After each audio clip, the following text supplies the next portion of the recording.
개인의 노력도 필수, 불가적으로 이제 움직여야 되지만 빈부격차가 해소되려면 사람이 이제 인간답게 살 수 있는 의식주를 걱정하지 않을 정도의 생활을 할 수 있는 국가적인 그런 제도가 면밀하게 이제 마련이 되어야 된다고 생각을 합니다. 개인의 문제도 사회의 문제도 아닌 양쪽 모두의 문제라고 생각합니다. 과소비를 해가지고 이렇게 가난해질 수도 있는 거고, 물가가 너무 올라가다 보면은 아무리 아껴 써도 생활에 필수적으로 나가는 돈이 있는데 그거를 나가지 않으면 사람이 생활할 수 없지 않습니까? 이런 빈부격차의 가장 큰 문제는 격차가 커질수록 격차가 좋은 쪽으로 틀어지지 않는다는 거죠. 그러니까 뭐냐면 격차가 커지면 이 격차를 줄이는 쪽으로 어떤 사회적 방향이 잡혀야 되잖아요. 근데 너무 벌어지면 그게 과연 그렇게 되겠어? 이런 어떤 좀 푸념, 체념이 많아질 수밖에 없기 때문에 여론이 형성되질 않습니다. 안녕하세요. 사회학적 시선으로 세상의 고정관념을 찾아내고 비판하는 글을 쓰는 작가 오찬호입니다.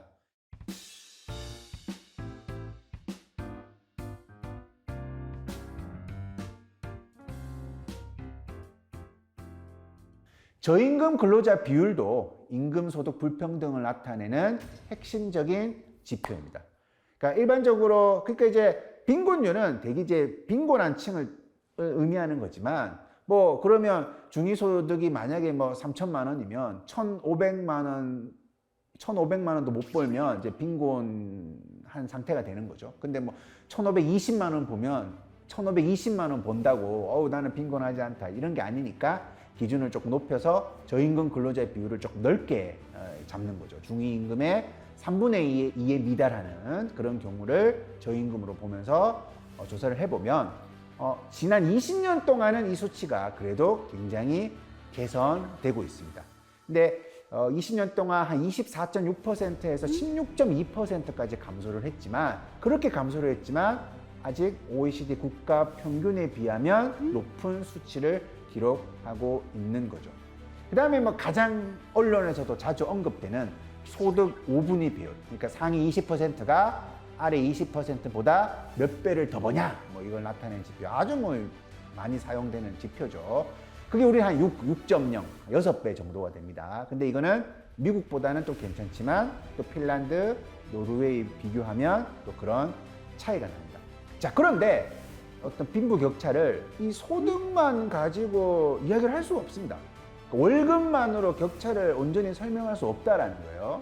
그래서 월급 많이 받는 사람만이 부자일 리는 없죠. 어떻게 보면 뭐 월급 한 푼도 안 받아도 부자들이 굉장히 많죠.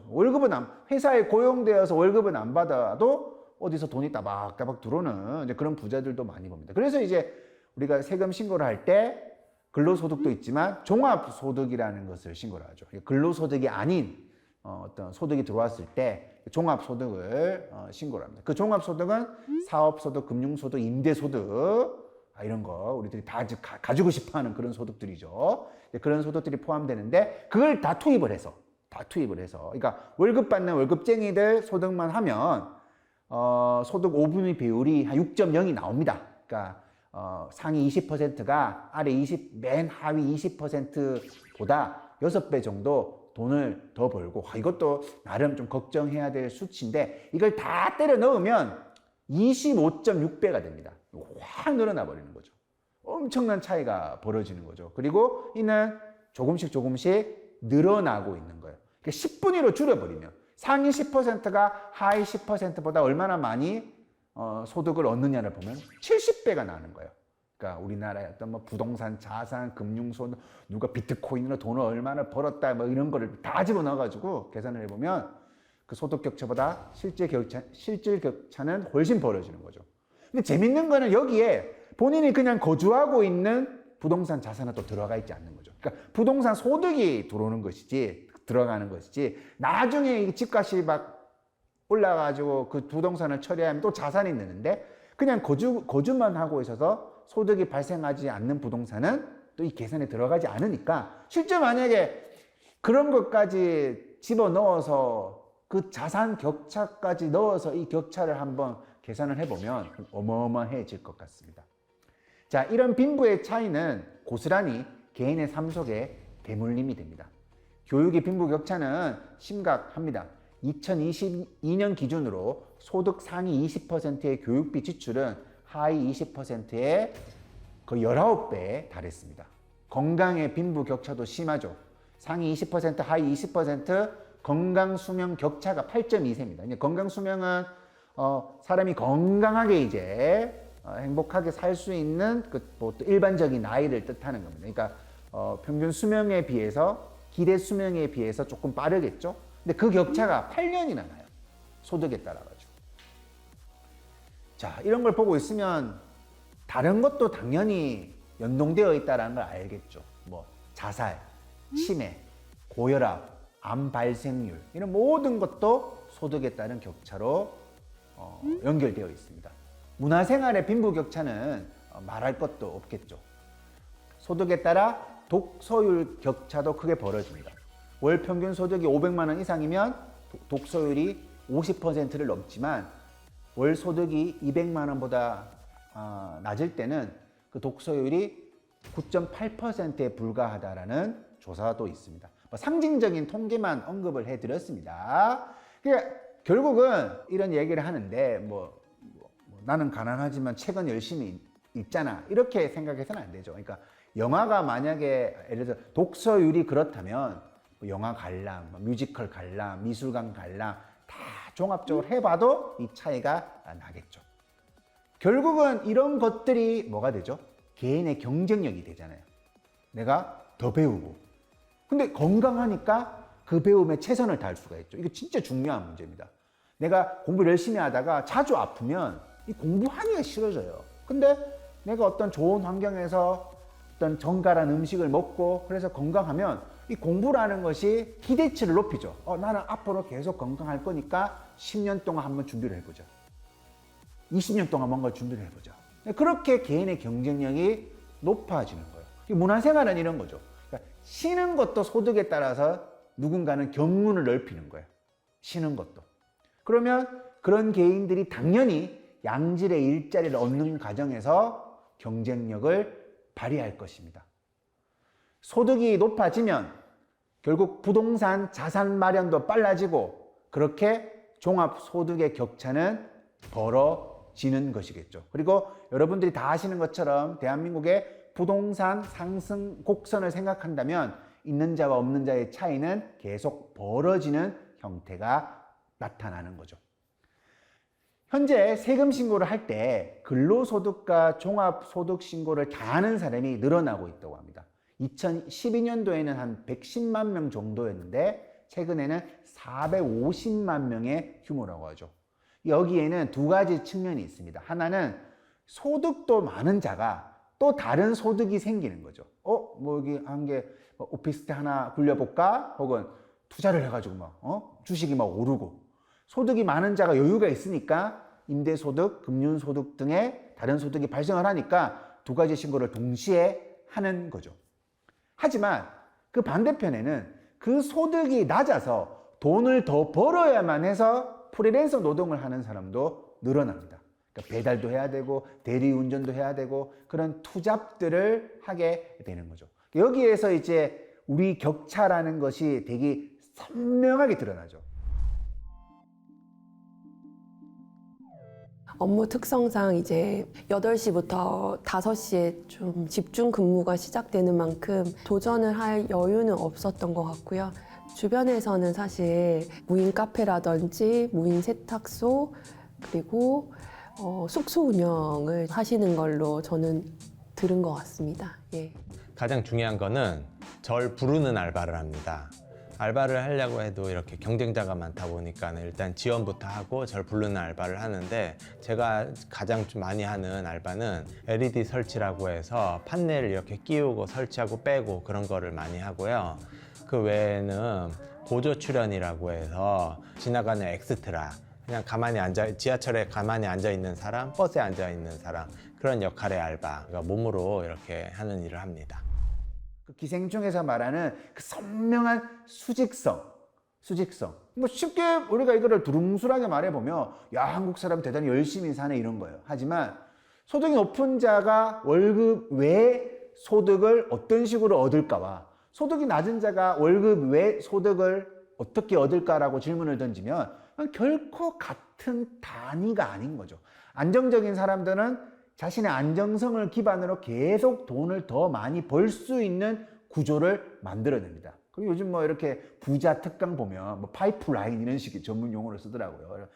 파이프를 막 꼽아가지고 돈이 막 들어오도록 만들어 놔야 된다 그러는데 이게 이제 되게 무섭죠. 근데 그걸 아무나 할 수 있는 게 아닌 거잖아요. 그렇지만 소득이 낮은 사람들은 있는 소득으로는 생활 자체가 안 되니까 본인이 겨우겨우 숨 쉴 수 있는 틈을 마련하는 정도의 돈을 추가적으로 더 벌고 있는 거죠.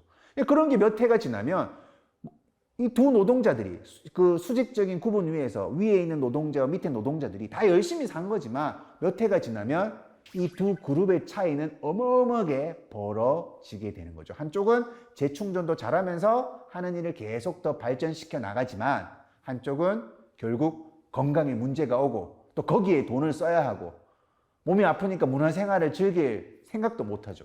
그래서 경쟁력이 더 낮아지는 악순환을 마주하게 되는 겁니다.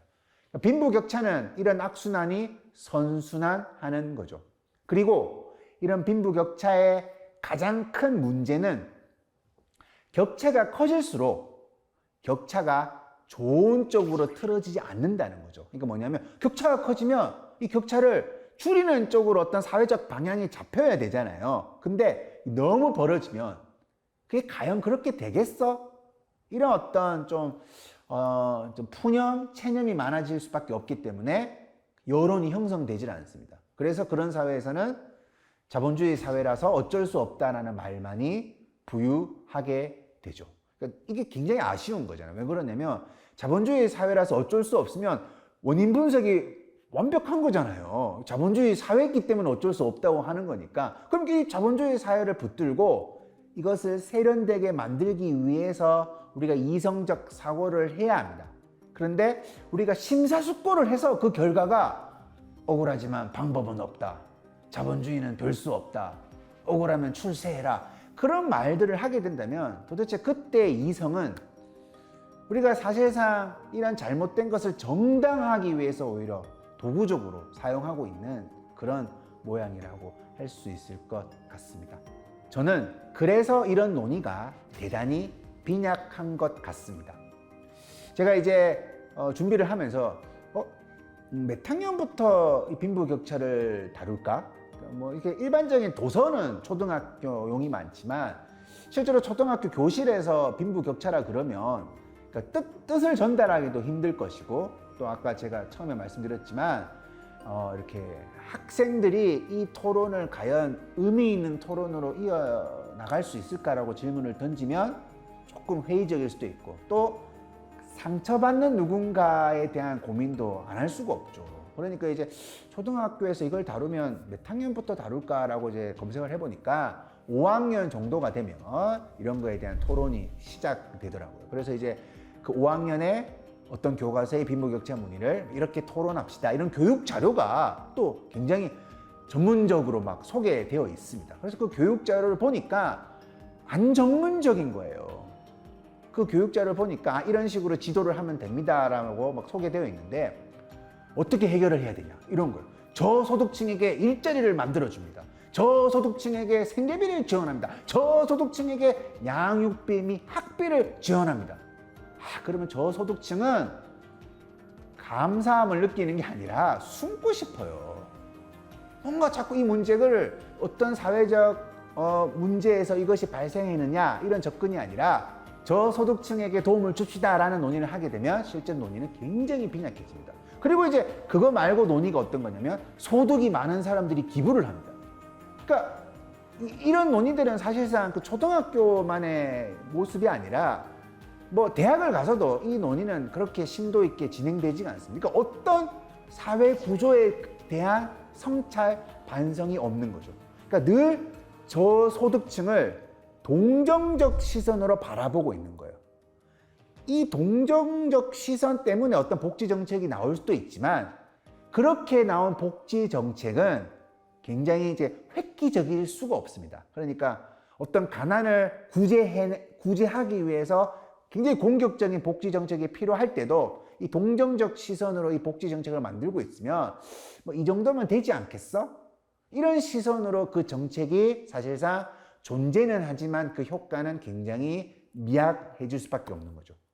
이렇게 동정적 시선으로 복지 정책이 만들어져서 계속 가난한 사람을 너 잘하나 보자 이런 식으로 바라보는 그런 복지 정책의 환경 속에서는 저 봐라 이런 추임새도 늘어나는 거죠. 그러면 가난의 원인과 결과를 혼동하기에 이릅니다.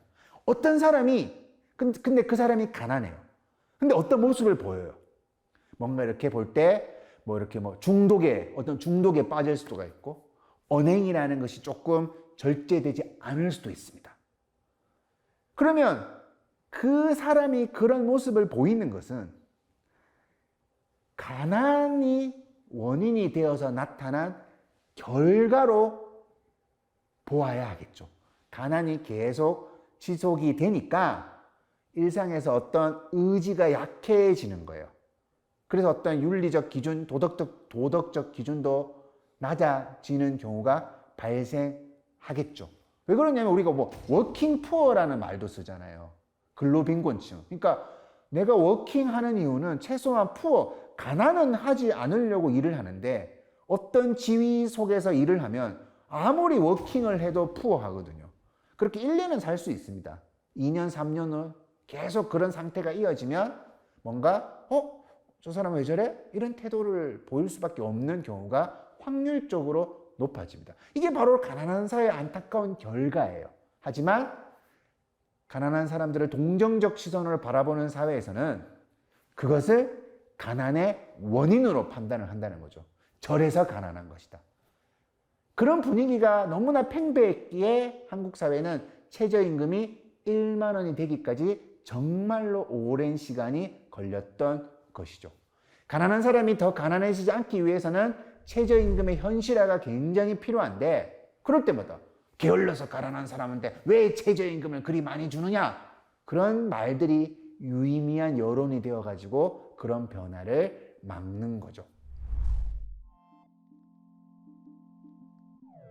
빈부격차는 자신의 개인의 노력도 필수 불가적으로 이제 움직여야 되지만 사회적으로 예를 들어서 최근에 기후 동행 카드라고 저도 지난달에 발급을 해서 한번 이용을 해보았는데요. 굉장히 좋은 제도였더라고요. 이처럼 우리가 이제 사회적으로 나이대별로 조금 면밀하게 사회적인 제도가 마련이 된다면 실질적인 도움이 되지 않을까라는 생각이 들고요. 빈부 격차가 해소되려면 사람이 이제 인간답게 살 수 있는 의식주를 걱정하지 않을 정도의 생활을 할 수 있는 국가적인 그런 제도가 면밀하게 이제 마련이 되어야 된다고 생각을 합니다. 예. 개인의 문제도 사회의 문제도 아닌 양쪽 모두의 문제라고 생각합니다. 과소비를 해가지고 이렇게 가난해질 수도 있는 거고 아니면은 개인적으로 아껴 쓴다고 해도 사회적으로 물가가 너무 올라가다 보면은 아무리 아껴 써도 생활에 필수적으로 나가는 돈이 있는데 그거를 나가지 않으면 사람이 생활할 수 없지 않습니까? 옷 같은 경우에도 비싼 거 같은 경우에는 10만 원이 넘어가가지고 제가 맞춰서 어떻게 쓸 건지를 미리 준비해 놓고 이렇게 사용하는 편이고요. 한국 사회의 경쟁이 이토록 치열한 것은 바로 이런 이유들 때문이죠. 빈부격차가 사회적 문제로 공론화되고 슬기롭게 이 문제가 풀어져 나가는 그런 모습이 아니라 결국 가난하면 끝장 그 분위기만이 남는 거예요. 가난한데 아무도 그 가난의 사회적 원인 이해해주지 않는 거잖아요. 네가 그런 행동을 했으니까 가난한 거다. 모든 게 다 핑계가 됩니다. 그러니까 가난하면 끝장이네. 절대로 나는 아래쪽으로 떨어져서는 안 되겠다. 그러니까 사회 전체의 교육비가 증가하는 거죠. 내가 뭐 1등은 안 해도 뭐 꼴찌를 해도 그냥 인간답게 살 수 있는 사회라면 뭔가 다른 거에 대한 관심을 가질 수가 있지만 인간다운 삶을 못 사는 거예요. 그러니까 이왕이면 등수가 높아야 되는 거죠. 그러니까 전체의 교육비가 증가하는 거죠. 전체 교육비가 증가하니까 상위층은 몇 배를 더 투자하게 되는 거죠. 그러니까 옛날만큼에서는 전체가 다 비슷하게 하니까 그럼 이런 거와 비슷한 거죠. 뭐 한 20년 전에는 30년 전에는 누가 토익 점수만 갖고 와도 영어 공부 열심히 했다 취업할 때, 야 30년 전에는 내가 토익 몇 점이요 그러면 야 이 사람 토익을 준비했네. 근데 어느 순간부터 나 토익 있어요라고 하면 어쩌라고가 되는 거죠. 왜냐하면 토익은 다 공부를 하니까. 그러면 그때부터 어학연수를 갔다 오는 거예요. 그러면 야 이 사람 영어 좀 잘하는가 봐.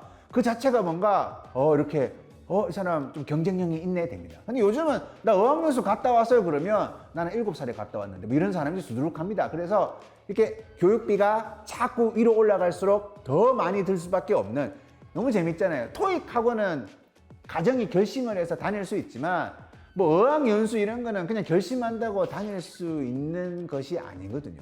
그러니까 그런 식으로 경쟁은 상향 평준화가 되면서 계속 끊임없이 뭔가 강해지는 거죠. 자, 여기에서 딜레마가 발생하는 거예요. 자, 봐요. 왜냐하면 나 어학연수도 갔다 오고 뭐 이렇게 취업을 하기 위해 가지고 뭐 어릴 때부터 학원도 다녔고 이 모든 것을 분석을 해보면 빈부격차에 따라서 그것을 비례해요. 그러니까 부자들이 그런 것에 투자를 더 많이 하고 기회를 많이 얻게 되죠. 하지만 그건 분석적인 것이고 그 속에 존재하고 있는 어떤 개인은 노력을 하고 있는 거죠. 아니 어학연수만 갔다 와서 영어를 잘하는 게 아니잖아요. 어학연수를 가서 영어를 잘하기 위해서 어마어마한 노력을 하는 거죠. 그 노력은 되게 소중한 것이거든요. 그래서 그런 어떤 경험 때문에 내가 상층부가 될 수 있었던 이들은 자신은 굉장히 공정한 경쟁을 했다고 생각하는 거죠. 자신의 노력으로 이르렀기에 그 보상은 언제나 정당한 것이 됩니다. 그 노력이 빈부격차에 따라 다르다는 것이 이 불평등의 핵심이에요, 사실은. 그렇게 하고 싶은 그 노력을 어떤 기회가 있느냐에 따라 가지고 내가 결심을 다르게 할 수밖에 없거든요. 그래서 그것이 사실상 이 빈부격차의 핵심적인 논인데, 마치 이런 이야기가 노력 자체를 평가절하하는 듯한 느낌을 받으니까 뭐야? 우리 사회가 뭐가 불평등해? 내가 노력해서 이 자리에 왔는데. 그런 추임새를 많이 내뱉는 사회가 된 거죠. 우리가 요즘 성공을 운으로 여겨야 한다라는 말들이 좀 등장하고 있습니다. 근데 이거는 진짜 운을 말하는 게 아니에요. 그러니까 내가 계속 노력할 수 있었던 운이 있었구나. 내가 뭔가 실패를 해도 완전히 무너지지 않는 어떤 운이 있었다라는 것을 인정하자는 거죠. 하지만 자신의 성취를 운이라고 말하고 싶은 사람은 한국 사회에 별로 없습니다. 바늘 구멍을 통과한 게 자랑스러워지면 바늘 구멍을 넓히자는 논의가 마치 역차별처럼 느껴지겠죠. 그래서 한번 불평등해진 사회는 잘 개선되지 않습니다. 빈부격차의 문제는 우리가 어떤 성장을 했는지를 묻는 것으로부터 출발해야 합니다. 무슨 말이냐면 이 격차를 성장의 부작용, 부수적 피해, 그 정도로 이해해서는 안 된다는 것이죠. 우리의 성장이 필연적으로 빈부격차라는 결과로 이어지는 것이라면 우리는 성장 그 자체의 방향에 대해서 진지하게 고민을 해야 합니다. 물론 그 해법을 찾는 것은 쉽지 않습니다. 이래나 저래나 자본주의 사회에서 불평등은 어쩔 수 없다라고도 하실 겁니다. 하지만 50보 100보는 거기서 거기가 아니라 2배 차이죠. 100보의 불평등과 50보의 불평등은 같은 자본주의가 결코 아닐 것입니다. 자본주의는 어쩔 수 없는 게 아니라는 것, 여기서부터 출발해야 하지 않을까요?